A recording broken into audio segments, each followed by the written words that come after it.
विलासी पुरुषों के संग से ये महान दोष उत्पन्न हो जाते हैं।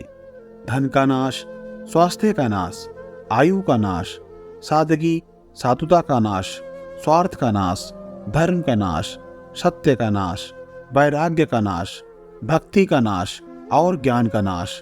भोगी विलासी पुरुष दूसरों को भी अपने जैसा भोगी और विलासी बना देते हैं, इसीलिए उनका संग कभी नहीं करना चाहिए। प्रभु से अपनापन करो, खूब नाम जप करो और कुसंग का त्याग करो।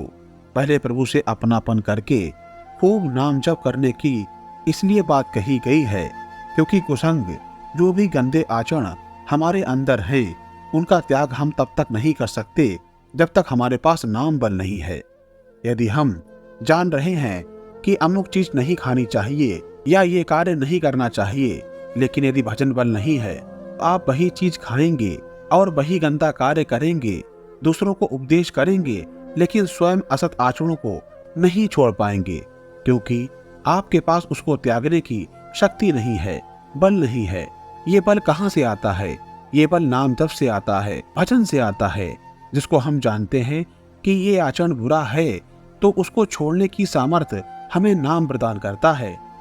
जैसे साधक बोल देते हैं कि ये आदत हमसे नहीं छोड़ी जाती, इसलिए आप नहीं छोड़ पाते क्योंकि आपके पास नाम बल नहीं है। आपका अंतःकरण भजन से रहित होने के कारण इतना दुर्बल हो गया है कि आप असत क्रियाओं को त्यागने में असमर्थ हैं। एकमात्र भजन से ही यह सामर्थ्य आती है। इस मन के अनुसार चलने पर कभी भी कहीं भी किसी को भी भगवत प्राप्ति नहीं हुई है। साधक को सिर्फ अपने मन से युद्ध करना है, यही हमें बार बार परास्त करता है। इसी पर तो विजय प्राप्त करनी है। बाहर साधक का कोई शत्रु नहीं है और ना ही उसे कोई फंसाए हुए है। मन और बुद्धि हमारे सच्चे मित्र और सबसे बड़े शत्रु भी हैं। यदि भगवत मार्ग पर चलने का संकल्प और निश्चय कर रहे हैं तो मित्र है, और यदि भगवत मार्ग के विरोधी भावों का संकल्प और निश्चय कर रहे हैं तो ये हमारे सबसे बड़े शत्रु हैं। मन और बुद्धि में अच्छे और बुरे दोनों भाव विराजमान हैं। जैसे बुद्धि में कुमति और सुमति, इसी तरह मन में सत्संकल्प और असत्संकल्प ये दोनों भाव विराजमान हैं। जब तक मन विषय सुख का लोभ नहीं छोड़ता तब तक किसी भी व्यक्ति, वस्तु, स्थान, पदार्थ, पद प्रतिष्ठा आदि में सुख की भावना से हमारे हृदय में उसके प्रति प्रीति, ममता, महत्व बुद्धि है। एवं जब तक ये नाना प्रकार की वासनाएं मन को आकर्षित करती रहेंगी तब तक प्रभु की चरणाविंद का प्रेम हमारे हृदय में प्रफुल्लित नहीं हो सकता। इसलिए हमें बहुत सावधान रहना है क्योंकि मनुष्य जन्म बहुत कीमती है। इसी जन्म में प्रभु के प्रेम में उन्मत्त होना है। इसलिए धीरे धीरे गुरु प्रताप से मिले हुए नाम और मंत्र के प्रभाव से हम अपने मन को विषयों से हटाते जाएं और पूर्ण रूप से मन को निर्विषय कर लें। मन तो फंसाए हुए हो विषयों में, तो किस मन से भगवताकार व्यक्ति करोगे?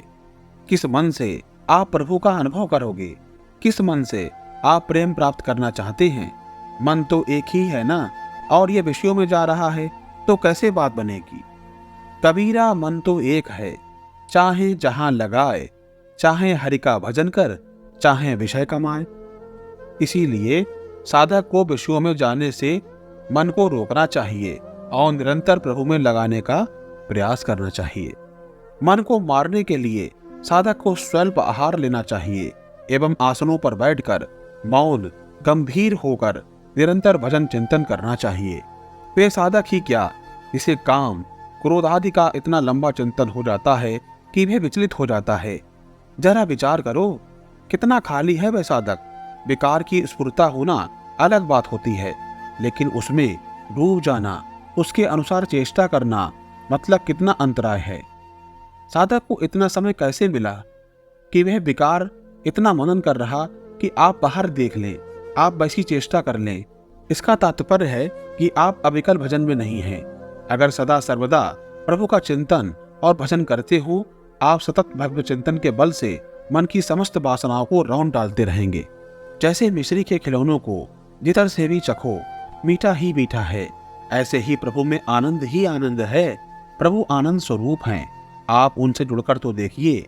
यदि आप कहें कि मैं नाम जप करता हूँ, पाठ भी करता हूँ, लेकिन फिर भी हमारा हृदय क्यों जल रहा है, तो इससे पहले आपको ये जानना चाहिए कि जैसे बिना आग में तपे स्वर्ण चमकता नहीं है, ऐसे ही थोड़ी देर मन को जलना होगा, क्योंकि उसमें प्रेम रस आना है। नहीं तो जैसे मटकी यदि कच्ची हो तो बिना आबे में तपे पे रस रखने योग्य नहीं होती है, ऐसे ही तुम्हारा मन रूपी मटका अभी कच्चा है, अतः उसे ताप में तपाया जा रहा है। चुपचाप मन की जलन को सहन करो, और जब पक्का हो जाएगा तो यही मन आपको आनंद में डुबो देगा। इस मार्ग पर चलते समय यदि आप कहीं भी थोड़ा सा भी मन का पक्ष ले लेंगे अथवा किसी पारिवारिक मोह ममता से युक्त व्यक्ति से सलाह ले लेंगे तो आप परमार्थ पथ से दूर हो जाएंगे। हमारे सलाहकार जीवन मुक्त महापुरुष, भगवत प्रेमी, भक्तजन, वैष्णवजन, संतजन, शास्त्र प्रमाणिक वक्ता, यही केवल हमारे सलाहकार होना चाहिए। अगर कहीं कोई मित्र, कोई व्यवहारिक व्यक्ति या पारिवारिक व्यक्ति सलाहकार है तो आप नष्ट ही हो जाएंगे।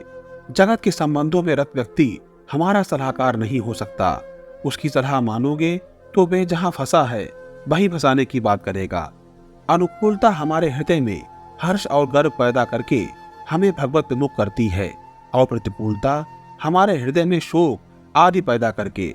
इसलिए साधक को चित्त की ऐसी स्थिति बनानी चाहिए कि वह ना तो अनुकूलता से प्रभावित हो और ना ही प्रतिकूलता से।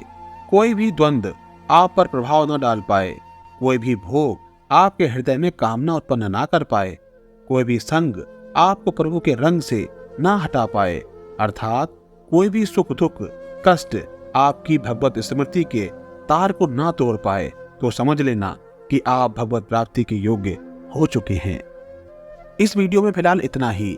मिलते हैं एक नए वीडियो के साथ सदगुरुदेव के कुछ नए वचनामृतों के साथ। तब तक के लिए आप इस दास को विदा कीजिए। आप सभी को इस दास का जय जय श्री हितहारी वंश।